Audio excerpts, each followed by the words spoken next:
It's great to see you. Great to be with you. You too. Now, tell us, you're the Assistant Minister to the Attorney-General. Yes. So one of the big issues this week has been the religious discrimination bill. You've got strong thoughts on it. Tell us, I want to know, the vexed question, how do you, on the one hand, protect certain Christian beliefs without possibly firing up other beliefs in other religions which might not be so compatible to our way of life? So I guess, what is the religious discrimination bill aiming to do? Ultimately, it is a bill that's about freedom of expression. And so one of those fundamental liberties that we believe in is that people should be able to think for themselves, that they should be able to speak consistently with that belief, and that they should be able to, within the law, act consistently with their beliefs without finding Can't they already? Well, it's already been the case that over recent times we've found members of the clergy dragged before tribunals for politely and respectfully stating the Catholic view on marriage.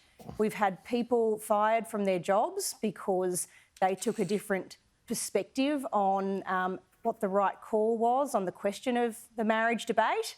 And because their boss didn't like it, they found themselves out of a job. And those are simple examples of patterns that are in existence as our culture has become one that tends to want to shun or squeeze out people that have views that aren't popular.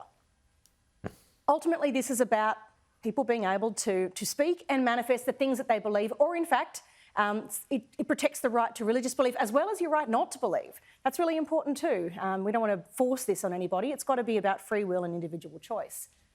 But you did pick up on an anxiety in some people. Does this empower problematic behaviours in our community? And we've put a lot of thought and care into that to make sure that we aren't authorising things that we don't want to see become a part of Australian culture.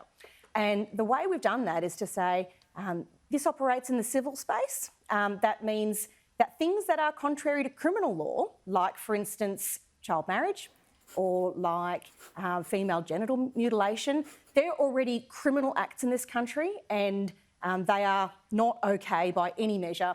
None of that is authorised by the operation of this Act. It really is about making sure that people aren't facing adverse action for speaking about their faith, and making sure that they're not losing their jobs or being, denied service or denied accommodation or a rental agreement or anything like that because they have a particular religious belief. So this is an important measure in an environment where we already have a lot of identity politics-based discrimination acts.